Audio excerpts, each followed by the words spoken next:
1960 খ্রিস্টাব্দ 4 জানুয়ারি সোমবার। মহাকারণ কি? হাওড়া সমষ্টিগত সাধনের প্রাণকেন্দ্র। হাওড়া কদমতলায় শ্রীজীবন কৃষ্ণের ঘরে কথামৃত পাঠ চলছে। শ্রীজীবন কৃষ্ণ: তন্ত্রমতে স্থূল সূক্ষ্ম কারণ মহাকারণ। ইষ্ট সাক্ষাৎকার হলো, এই কারণ শরীর দর্শন হলো, ব্যাস তারপরেই বলছে মহাকারণ।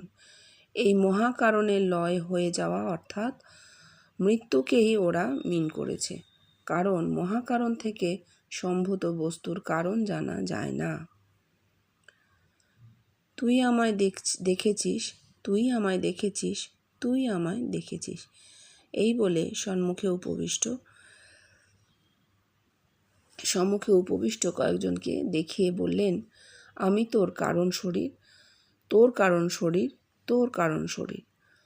এইরকম পুরুষ, নারী, শিশু, যুবা, বৃদ্ধ, বৃদ্ধা, বহুর কারণ শরীর আমি তাহলে কোথায় লয় হয়ে আছি? বহুর কারণ শরীরে, মহাকারণে। তোরাই তো দ্রষ্টা, এবার তোরাই বল, তোরা কেন আমায় দেখিস, কি করেই বা দেখিস? দেখ, এই হলো মহাকারণ হতে সম্ভূত বস্তুর কারণ জানা যায় না। আর ওরা কি বলে গেল রে? মহাকারণ মানে মরে যাওয়া।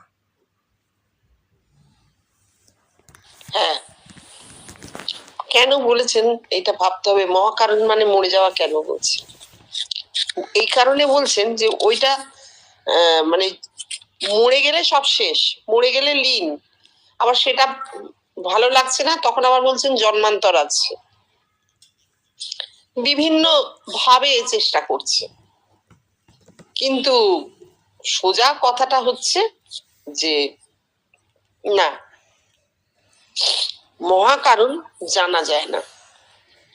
মৃত্যু মহাকারণ নয়, মৃত্যু দেহের বিনষ্টি, পঞ্চভূতাত্মক দেহটির বিনষ্টি হচ্ছে মৃত্যু। সগুণ প্রকাশ, ব্রহ্মের সগুণ প্রকাশ, এইটা হচ্ছে মৃত্যু। কিন্তু নির্গুণ যেখানে, ব্রহ্ম যেখানে নির্গুণ, যেখানে অপ্রকাশ, সে তো মানুষের মাথাতেই আছে। সেই নির্গুণটাকেই মহাকারণ বলা হচ্ছে। মহাকারণ থেকে এত বড় শরীর এসেছে, নির্গুণ থেকে, চৈতন্য থেকে বস্তুতে এসেছে, আবার বস্তু গিয়ে লয় হয়ে যাবে, চৈতন্যে লীন হয়ে যাবে। নির্গুণ বস্তুকে আর বলবে কি করে? তাই বলা যাচ্ছে না। কিন্তু বলা যাচ্ছে না, এইটা বলা যেত যে মহাকারণ। মহাকারণ আমরা জানি না, নির্গুণ, অব্যক্ত, কিন্তু তাকে মৃত্যু বলাটা বড় ভুল, বড় ভুল। হ্যাঁ, এইবার উনি যেভাবে মহাকারণ বলছেন যে আমি কোথায় লয় হয়ে আছি, মহাকারণে, তাই জন্য বহুর কারণ শরীরে আমার রূপ ফুটে উঠছে। এটা একটা ফেজ ওনার সময় হয়েছিল, আমাদের বারবার বলতে হবে। এখন কিন্তু আর এই ফেজ নেই। সমস্তই যারাই এসেছেন তাদের সময়ের একটা কাজ হয়েছে, তারা চলে যাবে। জীবন কৃষ্ণের ক্ষেত্রেও সেটাই ঘটেছে, কিন্তু জগৎ ব্যক্তিত্বে সেখানে আর একজন মানুষ বড় হয়ে দাঁড়াননি। উনি বলেছেন জগতের প্রত্যেকটা মানুষই ব্রহ্ম, এবং এইটা ধীরে ধীরে প্রকাশ হবে। তো মহাকারণ, এটাও যদি আমরা ভাবি যে একদিন সবাই জানতে পারবে, তা কিন্তু হবে না। ও তার উপর এটা চলতে থাকবে, কারণ নির্গুণ। ঠিক আছে। শ্রীরামকৃষ্ণ কথামৃত থেকে যখন পড়া হলো, ওহি রাম দশরথ কি বেটা, ওহি রাম ঘট ঘট মে লেটা, ওহি রাম জগৎ পসেরা, ওহি রাম সবসে ন্যারা। শ্রীজীবন কৃষ্ণ: দশরথ কি রে? ওরে, মানুষের এই 10 ইন্দ্রিয়ই সহস্রারে গিয়ে ভগবানে অর্থাৎ আত্মায় তথা রামে পরিবর্তিত হয়, আর ভগবানে পরিবর্তিত হয়েছে তার প্রমাণ স্বরূপ ঘট ঘট মে লেটা, অর্থাৎ প্রতিটি মানুষের অন্তরে তার রূপ ফুটে ওঠে, কারণ ভগবান মানুষের দেহে। জগৎ পসেরা, জগৎকে অর্থাৎ জগতের মানুষকে নিয়ন্ত্রণ করছে। আর সবসে নিয়ারার যৌগিক রূপ, যা কিছু দেখছিস সবই দেহের বাইরে, কিন্তু ভগবানকে দেখতে হলে তাকে দেহের মধ্যে সহস্রারে দেখতে হবে। তাই ভগবান সবচেয়ে নিকটে। वही राम दशरथ की बेटा, वही राम खटखट में लेटा। কি সুন্দর। দশরথের বেটা। 10 ইন্দ্রিয় যখন অন্তর্মুখ হয়ে সহস্রারে পড়ে, তখন রাম আত্মার সাক্ষাৎকার। ঘট মানে দেহ, প্রত্যেকটি মানুষের দেহে রাম আছেন, মানে আত্মা আছেন। আর জগৎ পাসেরা, জগৎকে, জগতের মানুষকে সেই আত্মা নিয়ন্ত্রণ করছে। এইটা কি অদ্ভুত না? এইটা তো একটা বিরাট অদ্ভুত ব্যাপার বলছেন। প্রত্যেকটা মানুষের দেহের মধ্যে আত্মা, তার 10 ইন্দ্রিয় যদি অন্তর্মুখ হয়ে সহস্রারে প্রাণ শক্তি যায়, তাহলে আত্মার সাক্ষাৎকার হয়। ভালো, এই অবধি ঠিক আছে। তাহলে আত্মা নিষ্ক্রিয়, আত্মার কোনো ক্রিয়া নেই, দেহেরই ক্রিয়া, এই যে আমরা বলি, এগুলো ভুল বলি। ঠিক যেমন পরিচালকের কৃতিত্ব দেখা যায় না, কলা কুশলীকে দেখতে পাওয়া যায় হাত পা নাড়তে, কথা বলতে, গান গাইতে। ঠিক সেই রকম আমরা হাত পা নাড়ছি, কথা বলছি, গান গাইছি, পরিচালক ভেতরে বসে। তাহলে আত্মা নিষ্ক্রিয় নন, আত্মা নিয়ন্ত্রক, আত্মা পরিচালক, এবং সকলের মধ্যে সেই একই আত্মা, জগদাত্মা, যেখান থেকে জীবন কৃষ্ণ বলছেন পরমাত্মা ক্রিয়াশীল। তার ক্রিয়াশীলতা আমি টের পাচ্ছি না, তার মানে তিনি ক্রিয়াশীল নন তা নয়। আমি হাত পা নাড়ছি, মনে করছি আমি খুব কাজ করেছি, না, পরিচালনাটা ওইখান থেকেই আসছে, পরিচালনা সেখান থেকে আসছে। এইটা খুব পরিষ্কার করে বুঝতে হবে। এটা বোঝা না গেলে আমি জানি না কি করে হবে। আমি যে কিছু করতে পারছি না, দেহযন্ত্রে যন্ত্রী আছেন এবং তিনি সকলের দেহে যন্ত্রী। তিনি বলছি শ্রদ্ধার সঙ্গে এই জন্যে যে যখন আমি নিয়ন্ত্রক নই, আমার এই আমিটাই ক্ষুদ্র অহং নিয়ন্ত্রক নয়, ভেতরে যে সত্তাটি আছে সেই কি নিয়ন্ত্রক, তখন তার প্রতি একটা শ্রদ্ধা জানাতে হয়। বই কি সে তিনি ব্যক্তি না হন তাতে কিছু এসে যাচ্ছে না, সকলের মধ্যেই সেই যন্ত্রী, সেই আত্মা নিয়ন্ত্রক। এই হচ্ছে জগৎ পাসেরা, মানে সমগ্র জগতের নিয়ন্ত্রক তাই।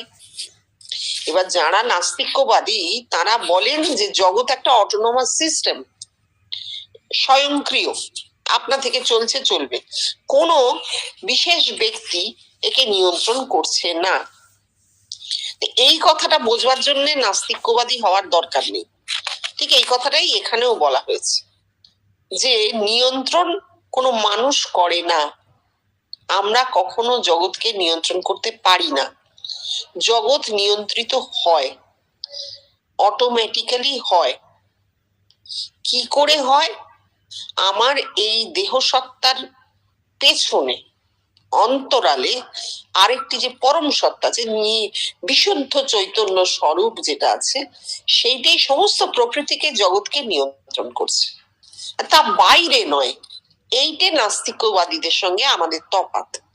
তারা বলতে চাইছেন বাইরে থেকে প্রকৃতি নিয়ন্ত্রিত হচ্ছে নিজে নিজে, বিরাট বিশাল বিশ্ব ব্রহ্মাণ্ড। তার কারণ তারা স্থানকালের অ্যানিহিলেশন বোঝেন না, স্পেস টাইম অ্যানিহিলেশন তারা বোঝেন না, বিজ্ঞান হাজারবার দেখিয়ে দেওয়া সত্ত্বেও তারা বোঝেন না। সুতরাং তারা এই স্থান কাল নিয়ে, বিশাল প্রকৃতি নিয়ে একটা, মানে প্রকৃতির শুরু কোথায় তার শেষ কোথায়, ব্রহ্মাণ্ডের এইসব নিয়ে মেতে উঠেছেন। কিন্তু আমরা এইখানে আমাদের সঙ্গে তাদের তফাৎ। আমরা জানি মানুষটা জন্মে জগৎকে বিক্ষেপ করছে, মরে গেলে তার জগৎ নেই, সেও নেই, তার জগৎও নেই। তাহলে জগৎটা মাথার ভেতরে। এই জগৎটা যে নিয়ন্ত্রিত হচ্ছে, প্রকৃতিই নিয়ন্ত্রণ করছে, অবশ্যই ন্যাচারাল ভাবে হয়ে চলেছে। সেই নিয়ন্ত্রক কোনো মানুষ নন, কোনো বিশেষ ব্যক্তি নন, না। তাহলে নিয়ন্ত্রিত হচ্ছে কি করে? হ্যাঁ, সেই নির্গুণ প্রকৃতি যা নিয়ন্ত্রণ করছে তাকেই আমরা শ্রদ্ধা জানিয়ে আপনি আজ্ঞে করছি, তিনি ব্যক্তি নন, না নন। এই হচ্ছে জগৎ পাসেরা। আর সবসে নিয়ারা মানে সব থেকে কাছে, অর্থাৎ যা কিছু অনুভূতি, যা কিছু বোধ, সেটা মানুষটার একান্ত নিজস্ব, নিজের ভেতরে, বাইরে থেকে কাউকে কিছু বুঝিয়ে দেখিয়ে দেওয়া যায় না। এই রাম আমাদের আরাধ্য ভারতবর্ষের সবচেয়ে প্রাচীন পুরুষ, মর্যাদা পুরুষোত্তম। তোমরা একে প্রণাম করো, পুজো করো বড় বড় মন্দিরে, কেন করছো না? তোমাদেরকে চাবুক দেওয়া হবে না, তা হয় না। প্রতিটি মানুষই রামকে বা তার সেই পরম সত্তাকে নিজে বহন করছে। প্রতিটি মানুষই প্রকৃত প্রস্তাবে সেই অনন্ত অসীম রাম নিজের ভেতরে। দাস সাহেব, আমি গতকাল একটা স্বপ্ন দেখেছি। অজ্ঞাত একজন লোকের সঙ্গে ভারতের সর্বত্র ধার্মিক লোকের স্ট্যাটিস্টিক্স নিয়ে বেড়াচ্ছি। ঘুরতে ঘুরতে কাশি গেছি, সেখানকারও স্ট্যাটিস্টিক্স নিলাম। তারপর কম্পেয়ার করে দেখি হাওড়ায় ধার্মিকের সংখ্যা অনেক বেশি, এমনকি কাশির চেয়েও। শ্রীজীবন কৃষ্ণ, অতীতে যা সাধন হয়েছে হাওড়ায় তার চেয়ে অনেক বেশি হয়েছে। কারণ Kashi represents a centre of ancient religion. Ancient রিলিজিয়ানটা কি বল দেখি? ওরে বেষ্টির সাধন। অতীতে সারা বিশ্বে সমষ্টিগত সাধন হয়নি। এইখানেই এই সমষ্টিগত সাধনের জীবন্ত রূপ নিল বলেই পৃথিবীর মানুষ সমষ্টিগত সাধন কি তা বুঝতে পারল। আমি যে হাওড়ায় জন্মেছি, তাই হাওড়াই এর প্রাণকেন্দ্র। আচ্ছা, এই যে কথাটা হয়েছে উনি বলেছেন, এই কথাটার মধ্যে ঢুকছি না। দেখছি দাস সাহেব স্বপ্ন দেখেছেন। কালকে মানিক ওই 122 নম্বর পড়তে গিয়ে দেখলাম এরকম একটি স্বপ্ন ওনার ঘরে বলা হলো, যেখানে সেই স্বপ্নের মধ্যে একটা প্রচার, ওনার কথা বলা হচ্ছে, আরো কোথাও কোথাও এই জিনিসটা প্রচারিত হচ্ছে। তো সেইটা উনি বললেন, ফ্রয়েডের ভাষায় বলতে গেলে, ফ্রয়েড বলতে হবে যে বেশ সুন্দর লিখেছেন, দাঁড়াও বলছি। ফ্রয়েডের ভাষায় বলতে হলে বলতে হবে যে এটা হচ্ছে ফুলফিলমেন্ট অফ ডিজায়ার। মানে আমাদের অবচেতনে ইচ্ছেটা হচ্ছে এ জিনিস ছড়িয়ে পড়ুক, আমরা যা পেয়েছি জগৎ তা পেয়ে যাক। কিন্তু ওই যে জগৎ পাসেরা, যে মহাপ্রকৃতি জগৎকে নিয়ন্ত্রণ করছে, তাকে আমরা জানি না। প্রকৃতির সামান্য অংশই আমাদের কাছে প্রকাশিত। সুতরাং অব্যক্তে বা নির্গুণে কি কাজ হচ্ছে আমরা জানি না, কিন্তু আমাদের ইচ্ছে এইটা ছড়িয়ে পড়ুক। উনি পুরো স্বপ্নটাকে এইভাবে কেটে দিলেন। একটা বেশ সুন্দর স্বপ্ন, সে দেখেছে, হ্যাঁ, অজানা লোক এসে জিজ্ঞেস করছে, সে বলছে, কিন্তু তিনি স্বপ্নটা পুরো কেটে দিলেন, দিয়ে বললেন এটাকে বলে ফুলফিলমেন্ট অফ ডিজায়ার। ফ্রয়েড হলে তাই বলতেন, মানে আমরা চাইছি সেটাই স্বপ্ন দেখছি। তাহলে এটা একটা হাস্যকর জিনিস হয়ে গেল, আর জিনিসটা রইল না সেইভাবে।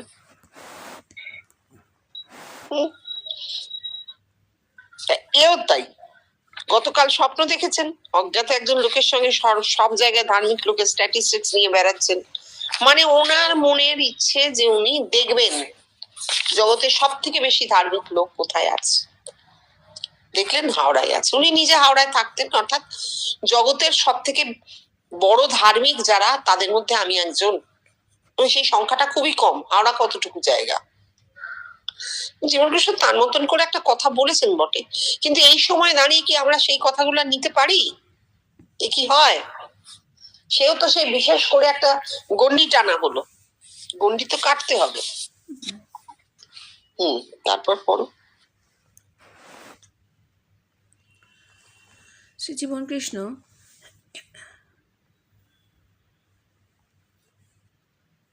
ও হ্যাঁ, এটা তো পড়লাম। 5ই জানুয়ারি মঙ্গলবার। ধর্ম কসমিক ল, জগতের মানুষ। না, ধর্ম কসমিক ল, জগতের মানুষের অন্তরে।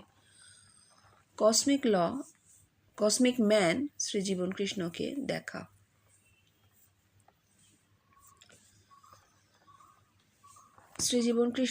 শ্রীরামকৃষ্ণ সেই এক থেকেই অনেক হয়েছে, নিত্য থেকেই লীলা। শ্রীজীবন কৃষ্ণ কি ব্যাখ্যা দিবি রে? শ্রীরামকৃষ্ণ ঘোষ, এক আপনি নিত্য, আর বহু হলো আমরা লীলা। শ্রীজীবন কৃষ্ণ প্রমাণ। রামকৃষ্ণ ঘোষ, আপনাকে আমরা আমাদের দেহেতে দেখি, সেখানে এককেই তো দেখি, বহুর ভেতর এক।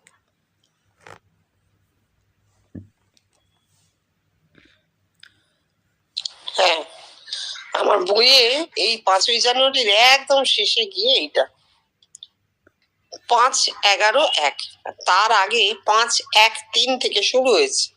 কি জানি সেগুলো কেন এত পরে দিয়েছে। যাই হোক, যা বলা হয়েছে 5-1-3 আমার কাছে আছে, পরেরটা রামকৃষ্ণ। সেই কথাই বলছি যে মানে কেন, মানে এটাই বেশ সাজিয়ে দিয়েছে আর কি, পর পর 5-1-3, 5-4-2, তারপর 5-11-1। ঠিক আছে, বলছেন সেই এক থেকেই অনেক হয়েছে। ঠাকুর বলছেন সেই একটি কি? রামকৃষ্ণ ঘোষ বলছেন আপনি নিত্য, বহু আমরা লীলা। এ তো তাঁর সময়ের কথা, তাঁর সময়। উনি বলছেন প্রমাণ, বলছেন না আমরা আপনাকে দেখেতে দেখি, এটাই প্রমাণ। তাঁর সময় হয়েছে, এই জিনিস হয়েছে, যা ঘটেছে তাই বলেছেন। এবার আমরা কি বলবো এখন? এখন আমরা তাঁকে পাচ্ছি কোথায়? পাচ্ছি না তো। এবার যদি তুমি বলো আমরা তো দেখেছি, কটা লোক দেখেছি, তা দিয়ে জগৎ কি করে হবে? তাহলে সেই এক থেকেই বহু, অর্থাৎ চৈতন্য যে এক, যার কোনো ডাইমেনশন নেই, a point has position but no magnitude. এই যদি চৈতন্য হয়, ওই পয়েন্ট অফ ইউনিয়নের সেই পয়েন্ট, তাহলে সেই চৈতন্য থেকে বস্তুতে বহু, আবার বস্তু যদি চৈতন্যে যায়, লীন হয়, আবার সেই পয়েন্টে চলে যাবে। এই তো। তাহলে পিতৃবীজ নিত্য, তা থেকে এত বড় শরীর, আবার লীন হয়ে যাবে, আবার পঞ্চভূতের দেহ পঞ্চভূতে মিশে যাবে, চৈতন্যে লীন।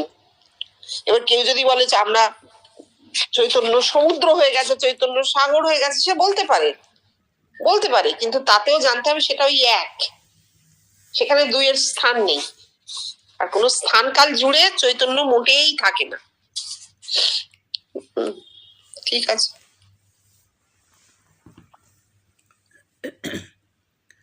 শ্রীরামকৃষ্ণ ব্রাহ্ম ভক্তদের প্রতি, তোমরা যা করো নিরাকার সাধন, সে খুব ভালো। শ্রীজীবন কৃষ্ণ, সেটা কি জানিস? আমার এই ইভলিউশনে, আমার যখন 14 বছর বয়স, তখন থেকে লোকে আমায় তাদের দেহেতে দেখছে। কি হলো আমার, কি যে হলো তার কোনো আকার আমি পাই না। সেটাকে বলে প্রিন্সিপাল। এই প্রিন্সিপালটাই কসমিক ল হয়ে গেল। এই প্রিন্সিপালকে বলে ইম্পার্সোনাল,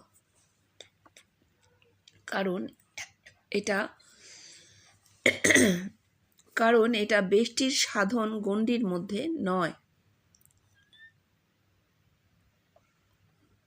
সেই একই কথা, কারণ মহাকারণ। এই প্রিন্সিপালকে নিরাকার ব্রহ্ম বলে। হ্যাঁ, তাহলে এইখানে আবার নাস্তিক্যবাদীদের সঙ্গে আমাদের মিটে গেল ঝামেলা, যে না, এই নিরাকারকে তো আমি ব্যক্তি বলতে পারি না,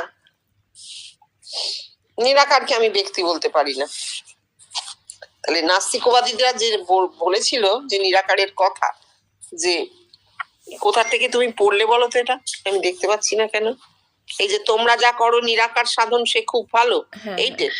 হ্যাঁ, তাহলে এই যে সেটাকে বলে প্রিন্সিপাল, মূল তত্ত্ব যেটা উনি বলছেন, যে ওনার ক্ষেত্রে যেটা হয়েছে, দেখো যে কোনো মানুষ তার নিজের ইভলিউশন নিয়েই কথাগুলো বলবে, এবং তার ক্ষেত্রে ইভলিউশনটা এত পরিষ্কার ধরা গিয়েছিল, তার ব্রেনের ছবিটা এত পরিষ্কার ছিল ইভলিউশনের, যে তিনি বলতে পেরেছিলেন।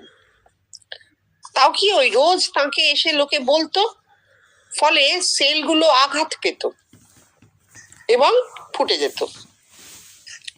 এইভাবে ধীরে ধীরে তার মধ্যে ইভলিউশন যেভাবে ধারণা হলো, আমরা তো আর দেখতে পাচ্ছি না কাউকে। ঠিক সেইভাবেই যেভাবে নাস্তিক্যবাদীরা বলে যে মহাজাগতিক নিয়ম, একটা কসমিক ল আছে, একটা প্রিন্সিপাল আছে, কোনো স্বয়ংক্রিয় একটা নিয়মের এতে জগৎ চলছে, ইম্পার্সোনাল প্রিন্সিপাল, ইম্পার্সোনাল অর্থাৎ কোনো ব্যক্তি কেন্দ্রিক নয়, এটা একেবারেই আপনা থেকে হচ্ছে, এটা একটা নিয়ম, প্রিন্সিপাল, তাকেই নিরাকার ব্রহ্ম বলছি আমরা। আর কি কোনো ঝামেলা রইলো? আমার তো মনে হচ্ছে না যে এই কথা নিয়ে কারোর কোনো অশান্তি থাকতে পারে। এখানে ভক্তি টক্তির ব্যাপার নেই, আরাধনা ভক্তি কিছুই নেই। কি আছে?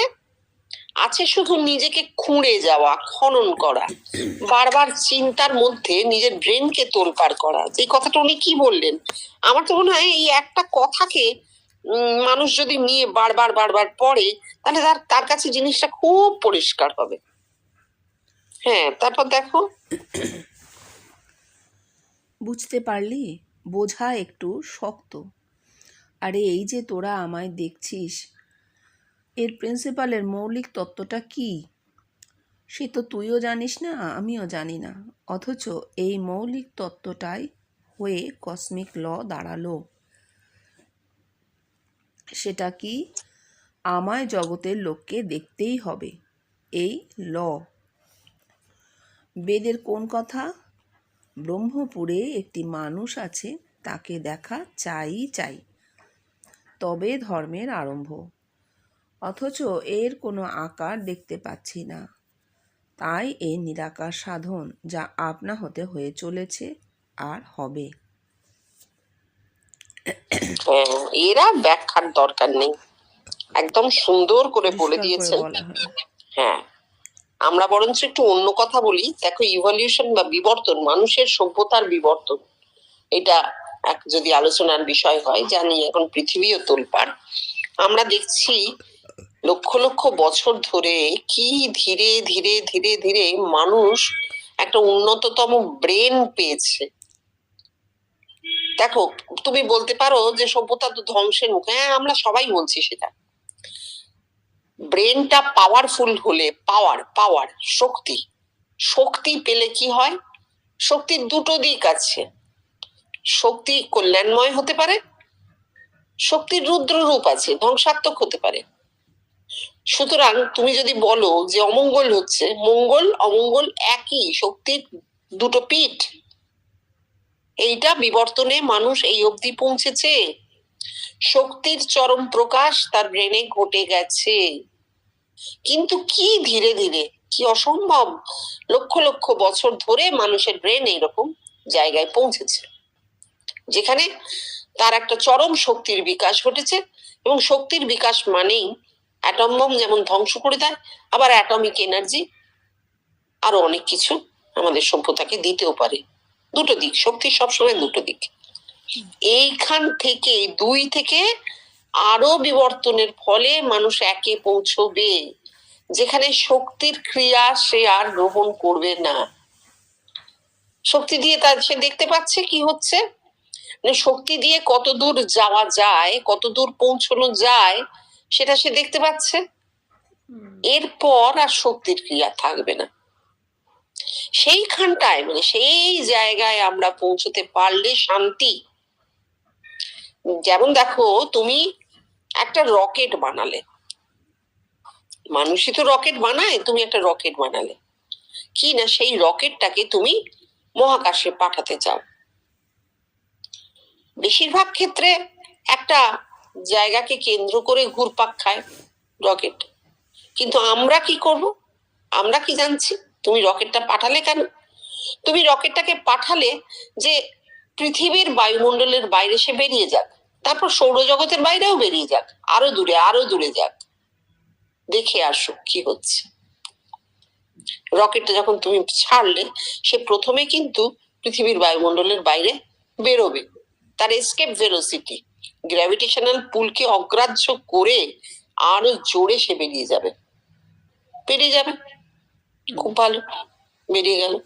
গিয়ে কিন্তু রকেটটা আর উঁচুতে উঠবার জায়গা নেই তার, কারণ সে অত দূর উঁচুতে উঠেছে যেখান থেকে সে বায়ুমণ্ডলকে পেরিয়ে যেতে পারে। তারপর আর উঁচু বলে কিছু নেই তো। এইটাই তো মানুষের পারসেপশনের গন্ডগোল। উঁচু ততটাই যতটা বায়ুমণ্ডল আমাকে ঘিরে রেখেছে। যে মুহূর্তে সেই বায়ুমণ্ডলের বাইরে রকেট বেরিয়ে গেল আর সে ওই গ্র্যাভিটেশনাল পুলের মধ্যে রইল না, তারপর তার আর উঁচু বলে কিছু নেই। তার সব দিকই সমান, উঁচুতে নিচুতে আশেপাশে সব দিকই সমান। সে যে কোনো দিকে চলে যেতে পারে, যে কোনো দিকে চলে যেতে পারে, যে কোনো ভাবে করতে পারে, অনন্তে অসীমে সে যা খুশি করতে পারে। তাহলে আর শক্তির খেলা নেই, কারণ সেটা একটা নিস্তরঙ্গ জায়গা হয়ে গেল, যার উঁচু নেই নিচু নেই, আশ নেই পাশ নেই, শুধু অনন্তে ঘুরে বেড়ানো। তো মানুষের মাথা এখন এই এসকেপ ভেলোসিটিটা খুঁজছে, বিবর্তন এই এসকেপ ভেলোসিটিটা খুঁজছে। যে ভেলোসিটি পেলে সে শক্তির সীমা থেকে বেরিয়ে যেতে পারবে, শক্তির সীমাকে অতিক্রম করে সে ওই নিস্তরঙ্গ শান্ত চৈতন্যময় জায়গায় যেতে পারবে। কোথায়? বাইরে নয়, মাথাতে। এইটা হচ্ছে সভ্যতার বিবর্তন, এইটা এখন ঘটছে। এবং এই জায়গাগুলো আলোচনা করতে গেলে তুমি আমি কখনোই কোনো বিশেষ মানুষকে পুজো করা, আরাধনা করা, এগুলা পারবো না, কেউই পারবে না, এটা থাকছে না। এবার যদি বলো ঠাকুর বা জীবন কৃষ্ণ, হ্যাঁ, তারা আমাদের কাছে অত্যন্ত শ্রদ্ধেয়, কারণ আমরা যে সময় জন্মেছি সময় আমরা এইসব মানুষদের পেয়েছি যাদেরকে আমরা শ্রদ্ধা করতে পারি, যারা ব্যক্তিগত স্বার্থকে ছাড়িয়ে এবং শক্তির সীমাকে লঙ্ঘন কিভাবে করা যায়, কিভাবে হয়েছে, সেটা তারা বলেছেন তাদের ক্ষেত্রে। ব্যষ্টির ব্যক্তিগত ক্ষেত্রে কিভাবে শক্তির সীমা ছাড়িয়ে তারা চৈতন্যে উত্তীর্ণ হয়েছেন আমরা জেনেছি। এই জন্য আমরা তাদেরকে বিশেষভাবে সম্মান করি, শ্রদ্ধা করি।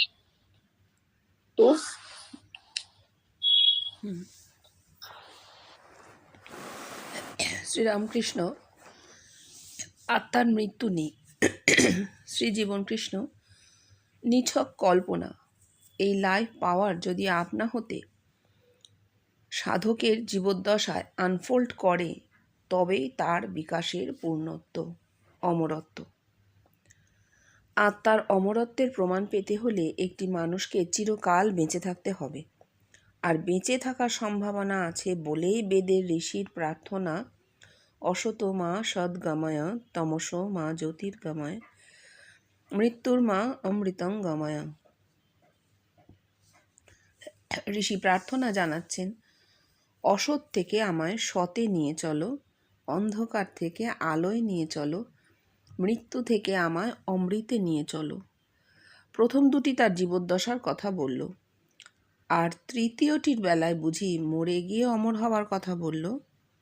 না বাবা, পণ্ডিতেরা সব কদর্থ করে।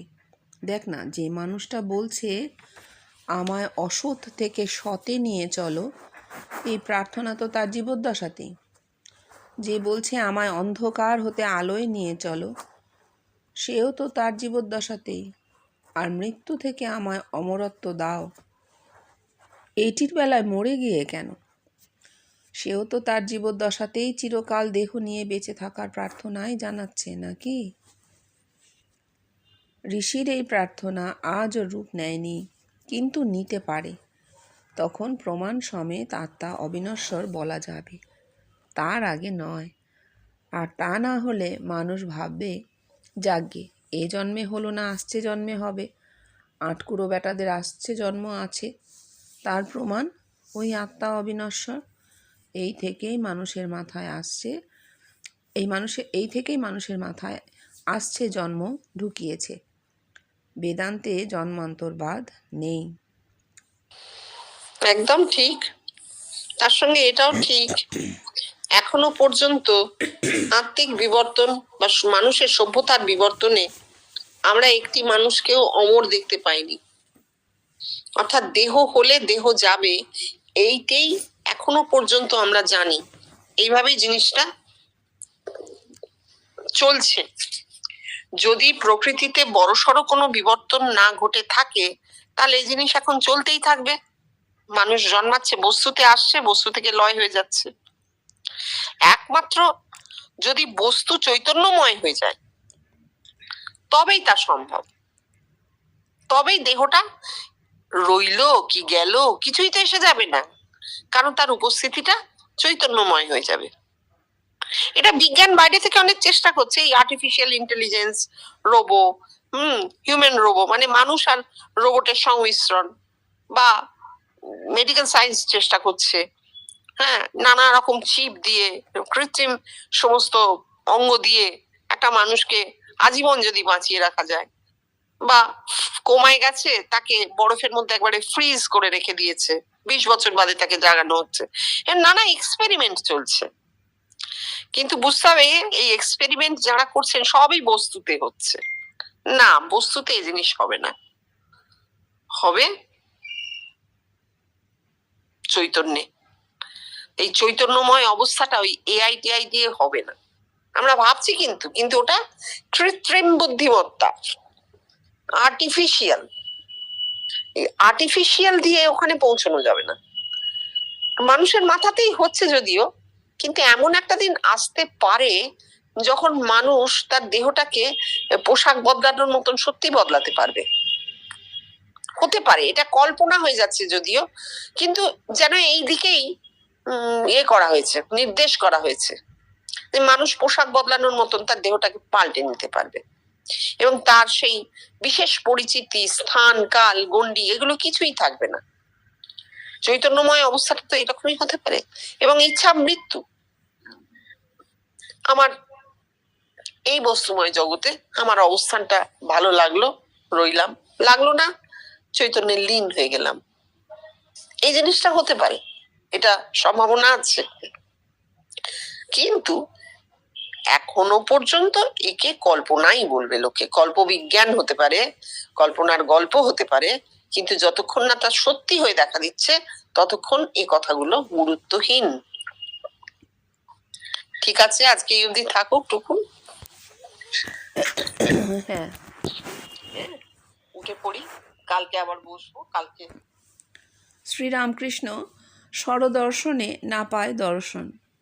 শ্রীজীবন কৃষ্ণ, দেখ, স্বরদর্শনের মধ্যে সাংখ্য পাতঞ্জল যোগের কথা বলে গেছে, কিন্তু বেষ্টির একটা মানুষের দেহের যোগের কথা বলছে, আর বাদবাকি দর্শনে যা আছে তারা ইউনিভার্সালের কথা বলে গেছে বটে, কিন্তু হাইপোথিসিসকে ধর, নির্গুণকে ধরে। এইটুকুই। হ্যাঁ, স্বরদর্শনের মধ্যে সাংখ্য পাতঞ্জল যোগের কথা বলে গেছে, কিন্তু বেশ কি, হ্যাঁ, এগুলো তো আমরা জানি। আগে যে সমস্ত যোগের কথা হয়েছে, একমাত্র অষ্টাবক্র মুনির যে অষ্টাবক্র সংহিতা যেটা আছে, সেইখানে ব্রহ্মত্বের কথা আছে, দেহবানপি ব্রহ্ম, দেহবানপি, দেহবান ব্রহ্মের কথা, মানুষ এই দেহ সমেত যে ব্রহ্ম হয়, ইত্যাদি ইত্যাদি কিছু কথা আমরা পাচ্ছি। কিন্তু বাকি পাতঞ্জলে যা আছে তা তো বেষ্টি, সত্যি তো বেষ্টি। পাতঞ্জল, সাংখ্য, এসব বেশ কথা, দেহের যোগের কথা বলা হচ্ছে। এটা দেহ থেকে সে হঠযোগ বলো, মন্ত্রযোগ বলো, দেহের কথা হচ্ছে, কিন্তু তারা বিশ্বব্যাপিত্বের কথা বলতে পারেনি, ঘটেনি। এর মধ্যে তাদের কোনো মানে অক্ষমতা নয়, তারা বলতে পারেনি মানে অক্ষম তারা তা নয়, কারণ কেউই তো সর্বজ্ঞ নয়, তাদের সময় জিনিসটা ঘটেনি, তারা বলবে কি করে। কিন্তু তারা হিন্ট দিয়ে গেছে, বিশ্বব্যাপিত্বের ব্যাপারটা ঘটবে, এই হিন্ট তারা রেখে গেছে। কারণ যারাই এই সমস্ত শাস্ত্র রচনা করেছেন, তারা, আমরা একমাত্র এই জিনিসটাই আমাদের এই ভারতবর্ষের শাস্ত্রগুলোতে দেখতে পাই যেখানে কেউ লাইন টেনে দেননি, this far and no further বলে একটা লাইন টেনে দেওয়া, এই জিনিসটা ঘটেনি। অন্যান্য যেগুলোকে আমরা প্রাতিষ্ঠানিক ধর্ম বলি, হিন্দু তো কোনো প্রাতিষ্ঠানিক ধর্ম নয়, যতই তুমি পৌরাণিক ধর্মকে মান্যতা দাও না কেন। আমরা অনেকেই আছি আমরা দিই না, পৌরাণিক ধর্মকে ধর্ম বলে মানিই না, অথচ আমাদেরকে রিলিজিয়ানের পাশে হিন্দু লিখতে হয়।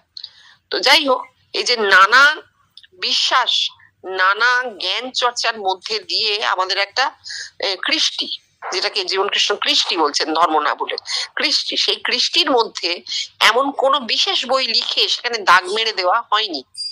সব সময়ই বলা হয়েছে এরপর আরো আছে, এরপর আরো আছে।